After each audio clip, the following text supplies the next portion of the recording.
ऋषि मुनियों का जितना जन्म आप देखिएगा तो उन्हीं के कोख से होता है। वशिष्ठ और अगस्त दोनों उर्वशी के पेट से पैदा होते हैं।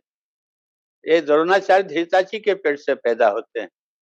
कृपाचार्य कृपी ये शरद्वान के पत्नी। तो इसी ढंग से भरत जो है उनकी माँ शकुंतला, शकुंतला की माँ मेनका, सबका ओरिजिन आपको वहीं जाएगा।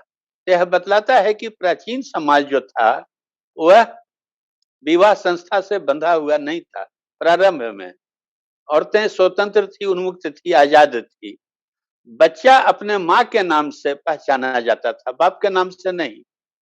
अब ये बहुत ही कंट्रोवर्शियल बात हम बोल रहे हैं, लेकिन आप देखेंगे तो हिंदुओं के जो प्राचीन देवता हैं, विष्णु, सूर्य, सब अदिति के पेट से पैदा हुए।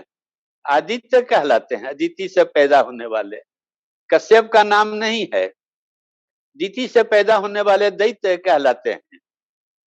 पिता कश्यप का नाम नहीं है, माँ के नाम पर है। कृतिका से कार्तिकेय हैं।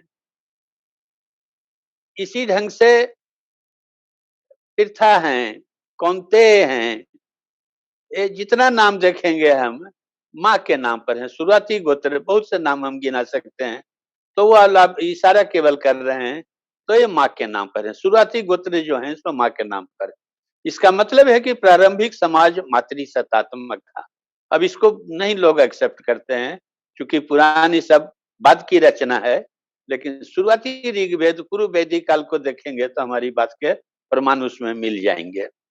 और जब खेती का आविष्कार हो गया, अग्नि का आविष्कार हो गया, लोहा प्राप्त हो गया और जंगल कटने लगे, तब समाज बदल गया, ताकत की जरूरत पड़ गई और उसमें पुरुष प्रधान हो गया।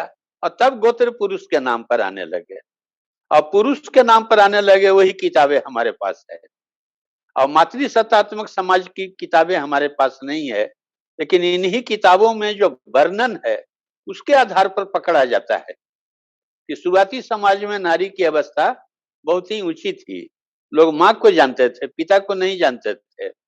और बाद में जब नारी की स्थिति में गिरावट आई, तब भी अपनी शर्त पर पुरुष के सामने पराजित होती है। उर्वशी अपनी शर्त पर पुरुरवा से ब्याह करती है, गंगा अपनी शर्त पर शांतनु से ब्याह करती है। लेकिन जब और खेती का आविष्कार हो गया, सरप्लस बढ़ गए और आधुनिक तरह की चीजें, सामंतवाद की तरह की चीजें खड़ी होने लगी, तब द्रौपदी जुए में हार दी जाती है। तो स्त्री के दशा में निरंतर गिरावट आया है।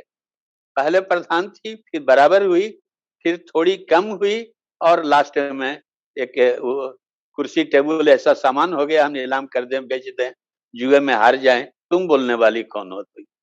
यही सवाल द्रौपदी भीष्म पितामह से करती है, मैं कैसे हारी गई?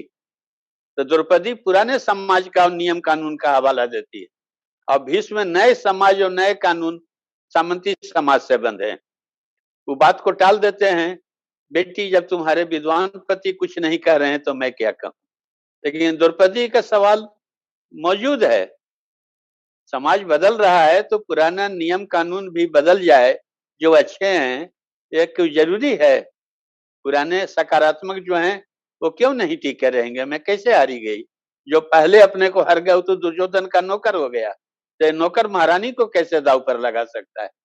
और मैं कोई सामान हूं कि हमको नीलाम कर दे? तो द्रौपदी का तर्क अपने जगह सही है, लेकिन उसको हमको विवेचना करना होगा, विश्लेषण करना होगा और उससे यह पता लगता है कि नारी की दशा कैसे गिरती गई।